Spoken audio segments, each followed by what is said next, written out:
Jemaat terkasih, saat ini sedang berlangsung proses pemilihan Penatua GKI Citraland yang dilakukan secara online melalui WA. Bagi anggota jemaat yang belum menerima formulir pendaftaran, dapat menghubungi nomor WA 0852 3349 6518 melalui chat dengan menyertakan nama Bapak Ibu. Formulir dikirimkan paling lama pada tanggal 30 November 2020. Mohon keterlibatan setiap anggota jemaat dan mari kita doakan bersama proses pencalonan penatua ini. Jemaat yang terkasih dalam Tuhan Yesus Kristus, selamat memasuki liturgi Minggu 15 November 2020 yang dilayankan secara online oleh GKI Citraland.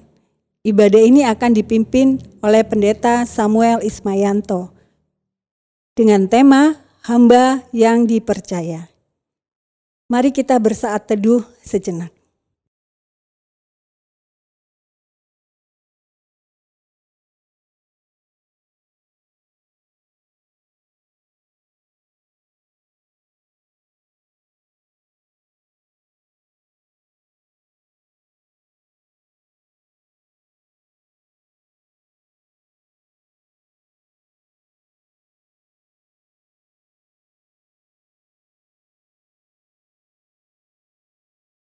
Jemaat yang terkasih dalam Kristus, dimanapun kita berada, kita dikumpulkan untuk bersama menyatukan hati, memuji dan memuliakan Allah dalam hadirat-Nya. Mari kita pujikan mulia-mulia nama-Nya.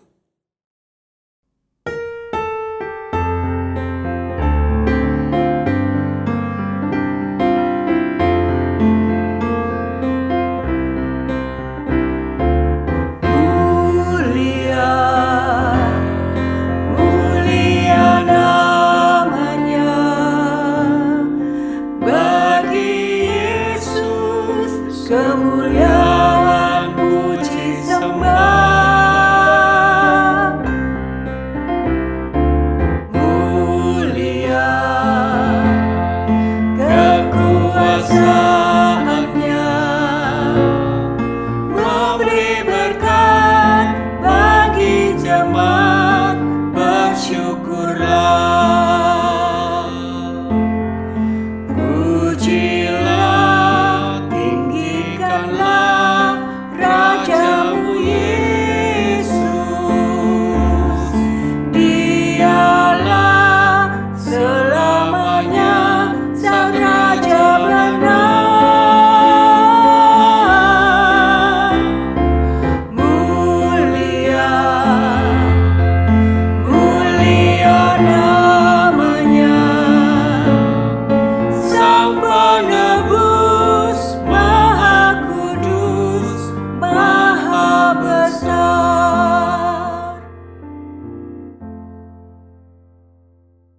Jemaat yang terkasih, kita memasuki ibadah minggu ini dengan satu pengakuan bahwa pertolongan kita datangnya dari Tuhan yang menciptakan langit dan bumi. Amin.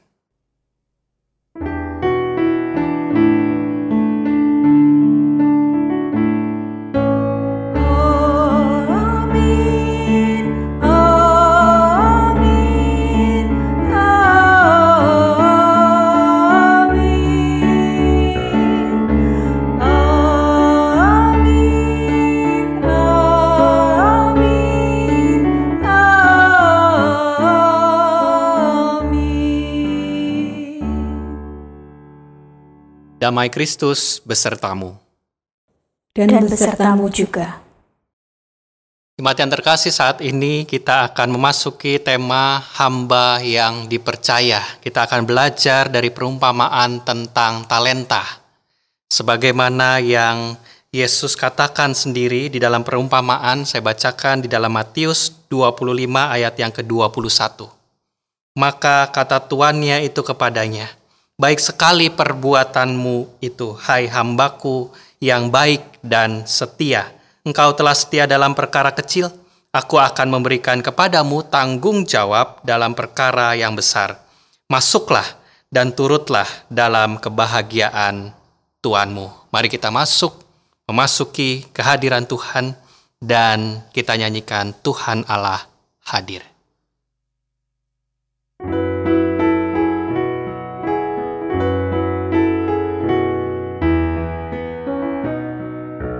Tuhan Allah hadir pada saat ini, hai sembah sujud di sini, diam dengan hormat tubuh serta jiwa, tunduklah menghadap Dia.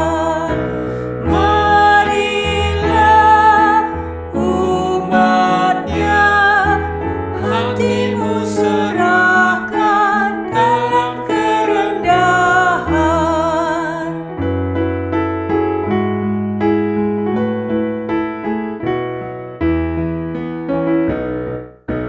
Tuhan Allah hadir yang dimuliakan dalam surga siang malam.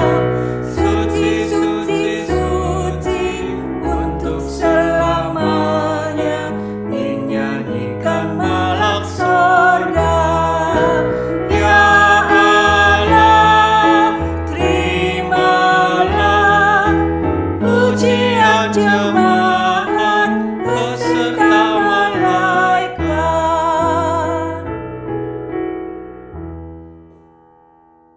Jemaat terkasih, mari kita merendahkan hati di hadapan Tuhan, mengakui segala dosa dan kesalahan kita.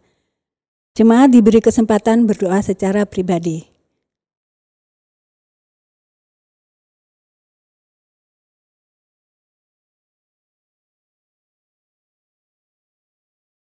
Bapa yang Maha Pengampun dan Pengasih, inilah pengakuan dosa umat-Mu yang berdosa ini.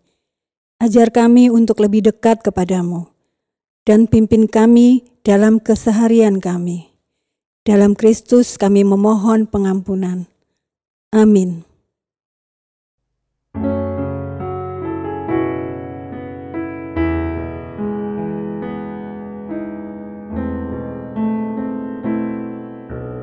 Dia Yesus selamat bagiku, Dia Tuhan selamatkan jiwaku. Bagi Dia pujianku, tak dapat ku balas kasih-Nya. Dia angkatku jadi anaknya, beri damai di dalam hidupku. Bagi Dia sembahku, hanya Dia segalanya bagiku. Bagi Dia segala pujian, hormat serta syukur, kekal selamanya. Bagi Dia segala pujian, hormat serta syukur, selama-lamanya. Selama-lamanya.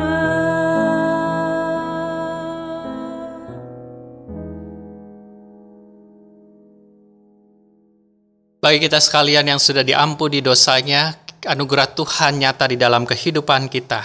Demikian sabdanya dari 1 Yohanes 1 ayat yang ke-9.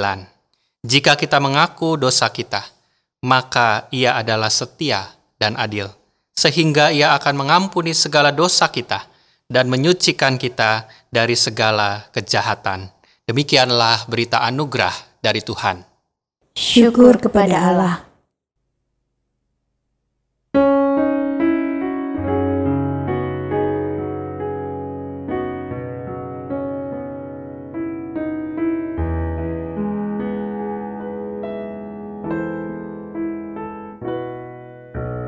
Ku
Jemaat yang terkasih, mari kita berdoa.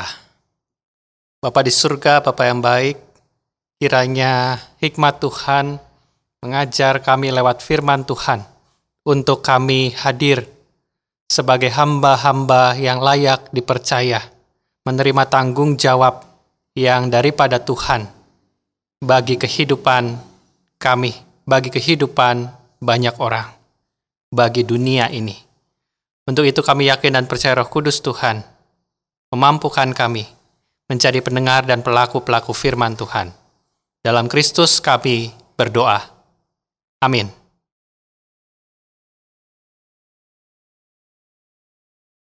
Pembacaan firman Tuhan diambil dari Injil Matius pasal yang ke-25, ayat yang ke-14 hingga ayat yang ke-30. Injil Matius pasal yang ke-25, ayat ke-14 hingga ayat yang ke-30. Sebab hal kerajaan sorga sama seperti seorang yang mau bepergian ke luar negeri, yang memanggil hamba-hambanya dan mempercayakan hartanya kepada mereka. Yang seorang diberikannya 5 talenta, yang seorang lagi 2, dan yang seorang lagi 1, masing-masing menurut kesanggupannya, lalu ia berangkat. Segera pergilah hamba yang menerima 5 talenta itu, ia menjalankan uang itu lalu beroleh laba 5 talenta. Hamba yang menerima 2 talenta itu pun berbuat demikian juga, dan berlaba 2 talenta. Tetapi hamba yang menerima 1 talenta itu pergi dan menggali lubang di dalam tanah lalu menyembunyikan uang tuannya. Lama sesudah itu pulanglah tuan hamba-hamba itu, lalu ia mengadakan perhitungan dengan mereka. Hamba yang menerima 5 talenta itu datang dan ia membawa laba 5 talenta, katanya, "Tuan, 5 talenta Tuan percayakan kepadaku. Lihat, aku telah beroleh laba 5 talenta. Maka kata tuannya itu kepadanya, "Baik sekali perbuatanmu itu, hai hambaku yang baik dan setia. Engkau telah setia dalam perkara kecil, aku akan memberikan kepadamu tanggung jawab dalam perkara yang besar. Masuklah dan turutlah dalam kebahagiaan tuanmu." Lalu datanglah hamba yang menerima 2 talenta itu, katanya, "Tuan, 2 talenta Tuan percayakan kepadaku. Lihat, aku telah beroleh laba 2 talenta. Maka kata tuannya itu kepadanya, "Baik sekali perbuatanmu itu, hai hambaku yang baik dan setia. Engkau telah memikul tanggung jawab dalam perkara yang kecil, aku akan memberikan kepadamu tanggung jawab dalam perkara yang besar. Masuklah dan turutlah dalam kebahagiaan tuanmu." Kini datanglah juga hamba yang menerima 1 talenta itu dan berkata, "Tuan, aku tahu bahwa Tuan adalah manusia yang kejam, yang menuai di tempat di mana Tuan tidak menabur, dan yang memungut dari tempat di mana Tuan tidak menanam. Karena itu aku takut dan pergi menyembunyikan talenta Tuan itu di dalam tanah. Ini, terimalah kepunyaan Tuan." Maka jawab tuannya itu, "Hai kamu hamba yang jahat dan malas. Jadi kamu sudah tahu bahwa aku menuai di tempat di mana aku tidak menabur dan memungut dari tempat di mana aku tidak menanam. Karena itu sudahlah seharusnya uangku itu kau berikan kepada orang yang menjalankan uang, supaya sekembaliku aku menerimanya serta dengan bunganya. Sebab itu, ambillah talenta itu daripadanya dan berikanlah kepada orang yang mempunyai 10 talenta itu. Karena setiap orang yang mempunyai, kepadanya akan diberi, sehingga ia berkelimpahan. Tetapi siapa yang tidak mempunyai, apa pun juga yang ada padanya akan diambil daripadanya. Dan campakkanlah hamba yang tidak berguna itu ke dalam kegelapan yang paling gelap. Di sanalah akan terdapat ratap dan kertak gigi." Demikian Injil Tuhan Yesus Kristus. Berbahagialah setiap orang yang menjadi pendengar, tapi juga menjadi pelaku-pelaku firman Tuhan. Haleluya. Haleluya,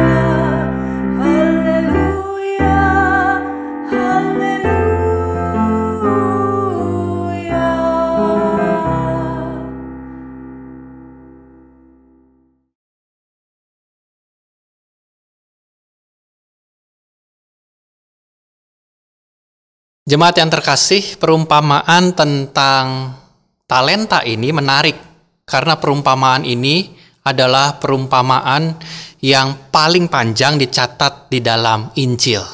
Dan perumpamaan yang paling panjang ini juga menarik karena sangat terkenal, sangat populer begitu. Hampir setiap kita tahu nasihat di dalamnya, yaitu tentang Tuhan sudah memberikan talenta kepada kita, kepada masing-masing kita, maka gunakanlah itu untuk kemuliaan Tuhan. Nah, lalu kalau sudah tahu karena sangat populer, lalu apalagi sisi lain yang menariknya? Ini yang mau kita gali bersama dan kita maknai bersama. Dimulai dengan kita perlu tahu dulu siapa pendengarnya dari perumpamaan ini dan topik apa sih yang sedang dibicarakan melalui perumpamaan ini. Jadi perumpamaan ini Bapak Ibu itu ditujukan kepada murid-murid Yesus dan topiknya tentang akhir zaman. Kita bisa lihat itu tercatat di dalam pasal sebelumnya ketika murid-murid bertanya kepada Yesus tentang akhir zaman itu. Saat itu Yesus ditanya, "Kapan engkau akan datang kembali Tuhan? Dan apa tanda-tandanya engkau akan datang kembali?" Kemudian Yesus memberitahu tanda-tanda akhir zaman itu mulai dari pasal 24. Ya, itu ada tentang khotbah tentang akhir zaman, bait Allah yang diruntuhkan, permulaan penderitaan, ya nasihat supaya berjaga-jaga dan seterusnya, sampailah tentang talenta ini. Jadi catatan penting juga di dalam perumpamaan tentang talenta adalah perumpamaan atau satu perumpamaan sebelumnya yang kita sudah pelajari minggu yang lalu, yaitu bicara soal 5 gadis bijaksana dan 5 gadis bodoh. Yang pada intinya mereka menanti. Ada yang siap-siap, tetapi ada juga yang tidak siap karena mereka kehabisan minyak. Maka mungkin saja ada sebagian dari kita, sebagian orang yang berpikir begini, oh kalau Tuhan datang, tugas kita itu hanya menanti dan menanti, menunggu dan menunggu, seperti 10 gadis yang menunggu mempelai datang. Tetapi tidak berhenti sampai situ.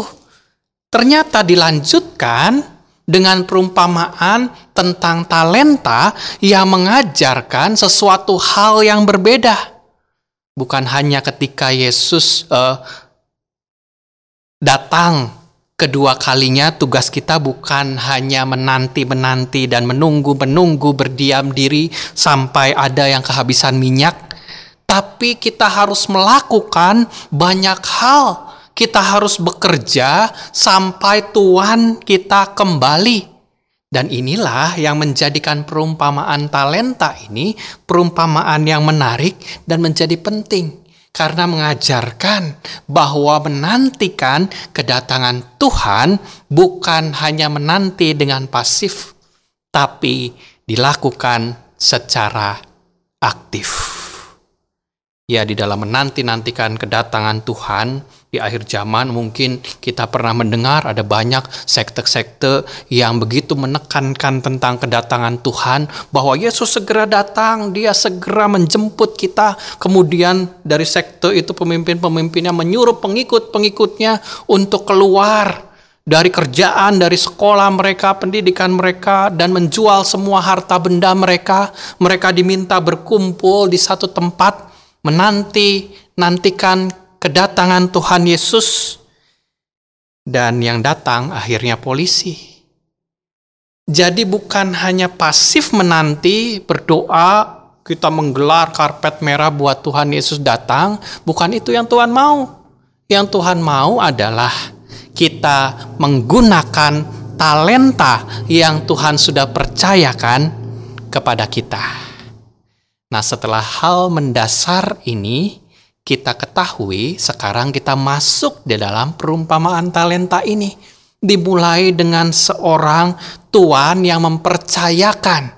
Sang tuan percaya uangnya diserahkan kepada hamba-hambanya dan dalam jumlah yang sangat besar. Bapak Ibu, bahkan yang terima 1 talenta itu saja itu jumlahnya besar sekali. Kalau 1 talenta itu setara pada saat itu dengan 6.000 dinar, dan kalau upah 1 hari pada saat itu adalah 1 dinar, maka 1 talenta itu cukup untuk menghidupi hamba itu selama 6.000 hari. Berapa sih 6.000 hari? Kurang lebih 20 tahun cukup untuk satu keluarga mereka. Nah, uang yang sedemikian besarnya itu dipercaya sang tuan kepada hamba-hambanya. Jadi menarik kalau kita bertanya atau mempertanyakan sejauh apa hubungan antara sang tuan dengan hamba-hambanya di dalam perumpamaan ini, sampai-sampai sang tuan begitu percayanya, begitu memberikan kepercayaan yang sangat besar kepada hamba-hamba itu. Kalau kita mulai dengan ayat yang ke-14 dikatakan, sebab hal kerajaan sorga sama seperti seorang yang mau bepergian ke luar negeri yang memanggil hamba-hambanya dan mempercayakan hartanya kepada mereka.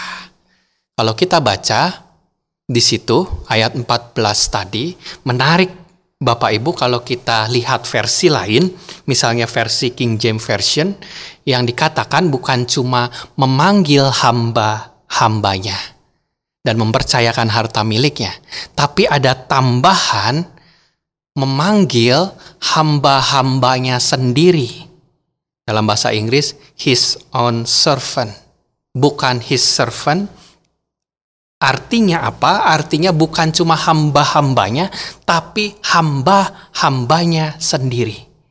Ada penekanan di situ yang menunjukkan bahwa hamba-hamba itu juga milik tuannya.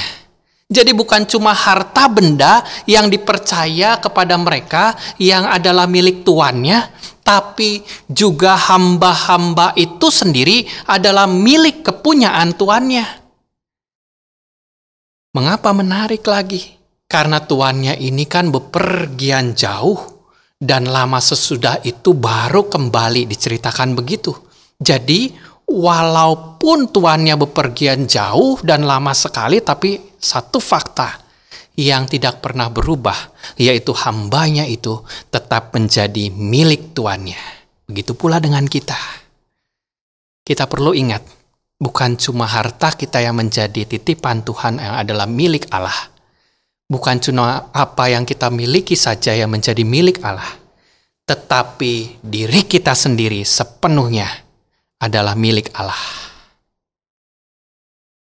Lebih jauh lagi kalau kita bicara soal hubungan apa, sedekat apa yang ditekankan, bahwa sang tuan bukan hanya pemilik hamba-hambanya, tetapi sang tuan juga sebagai pemilik itu sangat mengenal hamba-hambanya.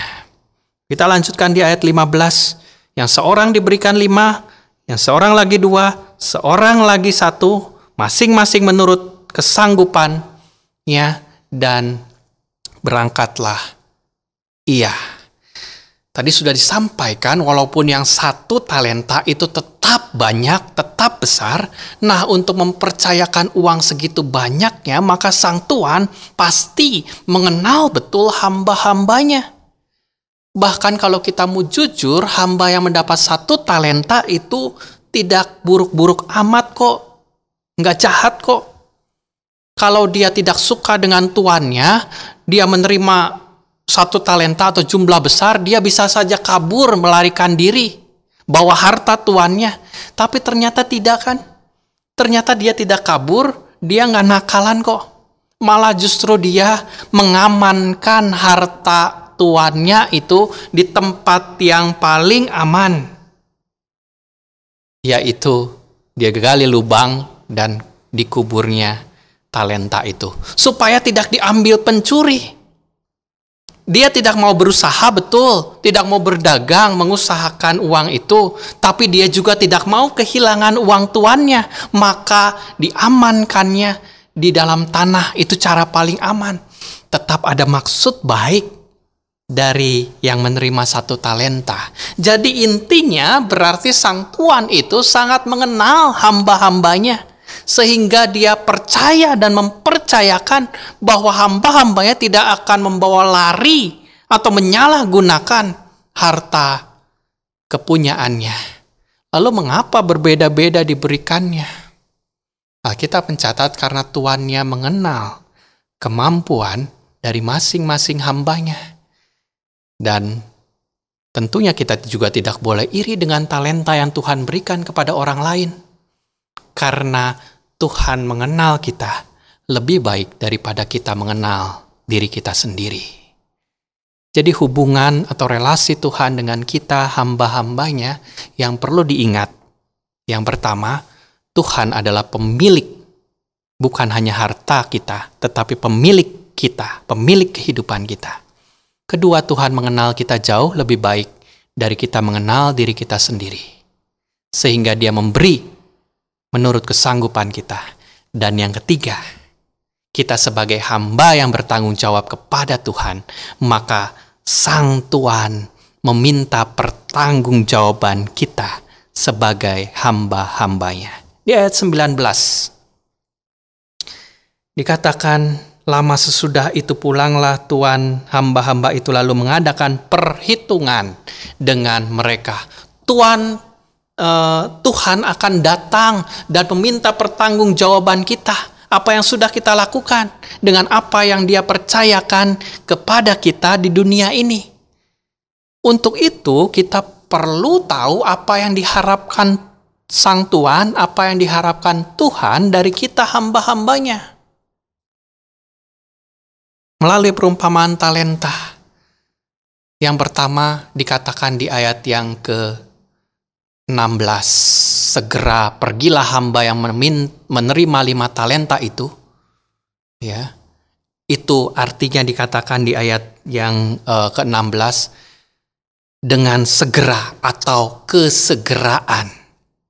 Kesegeraan itu menjadi kunci yang penting yang Tuhan harapkan dari kita hamba-hambanya. Bukan hanya orang yang mendapat 5 talenta yang segera pergi, tetapi dikatakan demikian pula diperbuat hamba yang menerima 2 talenta. Segera pergilah mereka. Segeraan ini kenapa menjadi penting? Bayangin saja Bapak Ibu. Kan tuannya itu pergi jauh dan dikatakan perginya lama sekali. Atau lama sesudah itu tuannya baru pulang. Pertanyaan menariknya, seandainya kita tahu bahwa tuan kita pergi jauh dan waktunya lama, apakah kita akan melakukan perintahnya dengan segera? Atau kita lebih memilih menunggu atau menunda? Masih lama kan? Santai dululah. Segera lakukan apa yang Tuhan mau kita lakukan, kerjakan dengan talenta yang Dia berikan, Dia percayakan. Apa yang Tuhan sudah hadirkan dan percayakan. Jangan menunda-nunda. Maka dari itu kesegeraan itu menjadi penting sebagai hamba yang dipercaya. Kedua, yang diharapkan dari Sang Tuan adalah kebaikan. Kalau kita lihat ayat 21 dan 22. Maka tuannya itu berkata, baik sekali perbuatanmu itu, hai hambaku yang baik.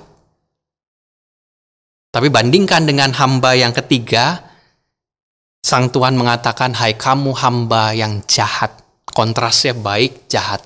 Baik itu konteksnya walaupun tidak mendapat keuntungan apa-apa, tetapi mereka tetap bekerja untuk tuannya.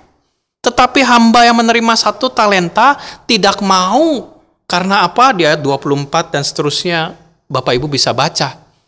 Ya, tidak mau. Karena merasa tidak dapat untung. Tuan, aku tahu bahwa Tuan adalah manusia yang kejam. Yang menuai di tempat di mana Tuan tidak menabur. Dan yang memungut di mana Tuan, di tempat di mana Tuan tidak menanam. Enak aja Tuan. Aku yang capek-capek kerja mengusahakan, kamu enak-enakan pergi, lalu datang nagih, nggak mau. Akhirnya dia bilang, nih aku kembalikan. Disitulah tidak memikirkan kebaikan tuannya, disebut hamba yang jahat. Bukankah ada banyak orang yang ngakunya pelayanan Tuhan, mengaku pelayan Tuhan, bicara, aku dapat apa kalau melayani? Apa untungnya? Contohlah hamba yang baik, yang kalau bekerja untuk Tuhan, dipercaya. Itu saja udah sebuah anugerah, sehingga tidak perlu menunggu-nunggu, tidak perlu menuntut-nuntut apa untung ruginya. Jadi kesegeraan itu menjadi satu yang penting. Kebaikan itu juga, ketulusan hati itu juga menjadi penting. Dan yang ketiga adalah kesetiaan. Ya, balik lagi kalau kita balik ke ayat 21, hai hambaku yang baik dan setia, engkau telah setia dalam perkara kecil. Kata setia itu diulang 2 kali. Karena kesetiaan lebih ditekankan daripada kebaikan. Cari orang yang setia itu cari orang yang gesit itu gampang, tetapi yang setia itu belum tentu. Yang baik itu banyak, tetapi yang setia. Karena kesetiaan itu apa sih? Setia itu bukan hanya masalah waktu. Setia itu bukan hanya diukur dari segi waktu saja, tetapi sungguh-sungguh bekerja keras dari awal sampai akhir, konsisten. Itulah kesetiaan.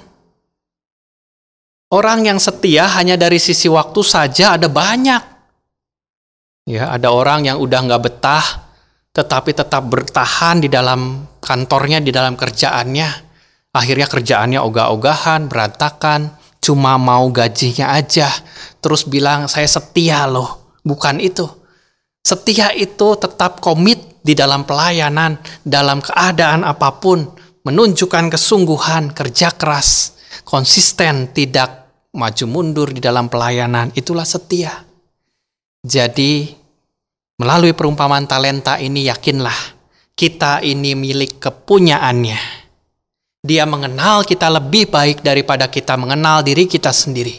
Dan dia mau kita hidup sebagai hamba yang bertanggung jawab, yaitu menanti kedatangan yang kedua kali dengan aktif, dengan kesegeraan, melakukan segala sesuatu dengan segera, melakukan kebaikan tanpa memikirkan untung dan ruginya, dan setia, bersedia dipakai sampai pada akhirnya. Amin. Saat hening untuk kita sejenak.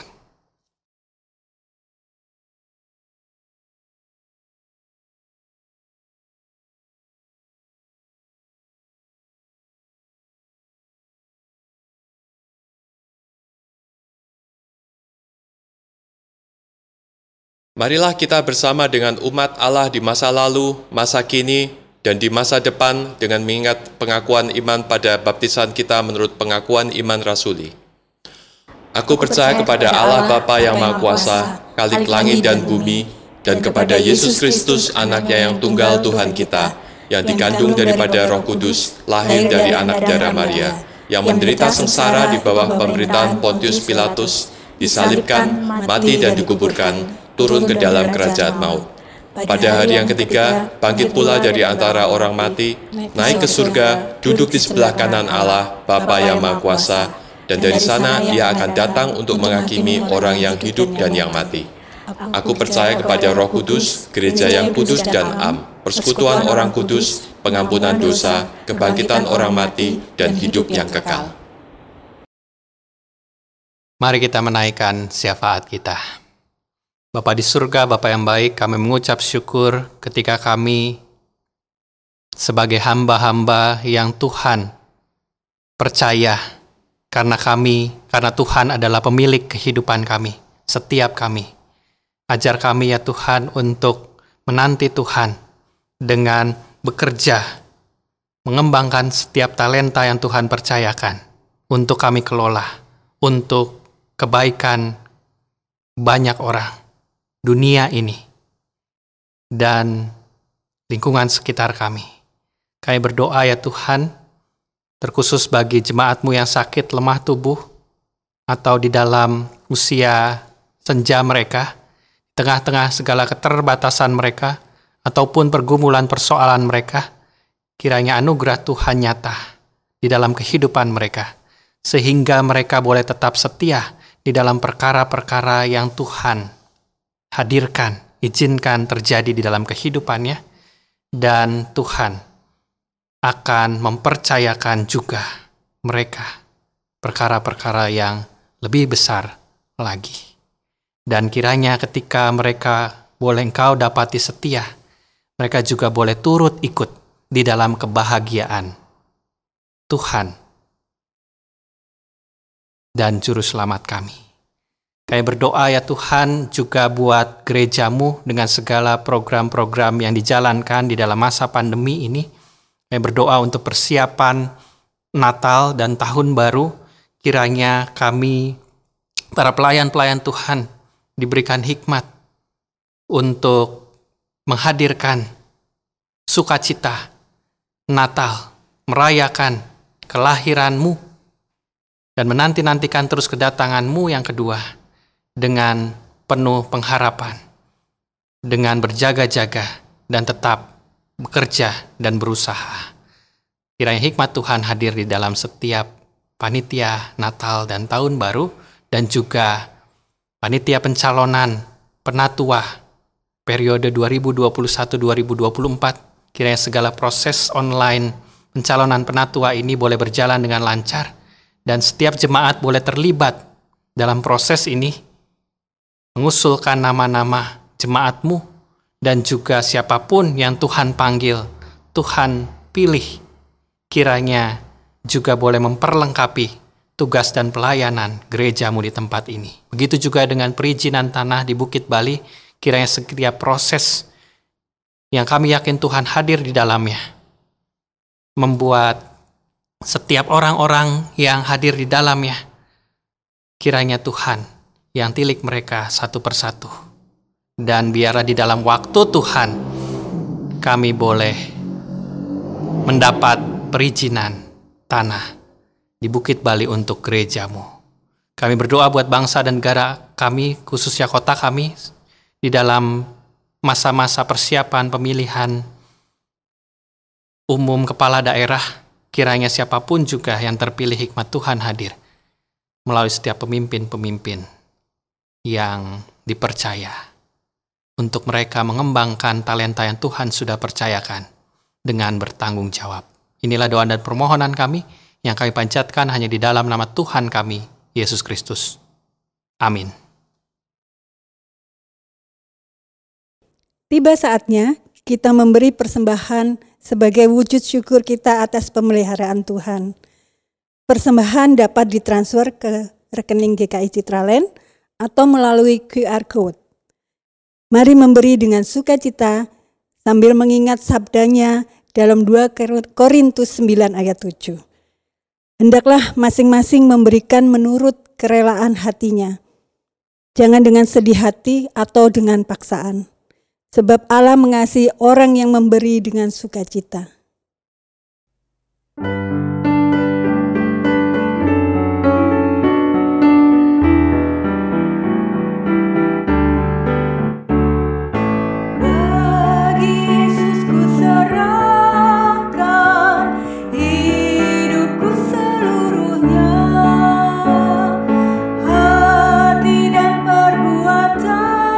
Ku pun waktuku miliknya.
Mari kita berdoa. Kami menghadap Tuhan membawa persembahan kami. Terlebih diri dan hati kami persembahkan kepadamu sebagai ungkapan syukur atas pemeliharaanmu di dalam kehidupan kami. Hanya di dalam Kristus kami berdoa. Amin.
Kembalilah dalam kehidupanmu sambil tetap mengarahkan hati kepada Tuhan dan terimalah berkat-Nya.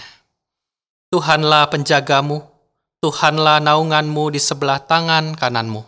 Matahari tidak menyakiti engkau pada waktu siang, atau bulan pada waktu malam. Tuhan akan menjaga engkau terhadap segala kecelakaan. Ia akan menjaga nyawamu. Tuhan akan menjaga keluar masukmu dari sekarang sampai selama-lamanya. Amin.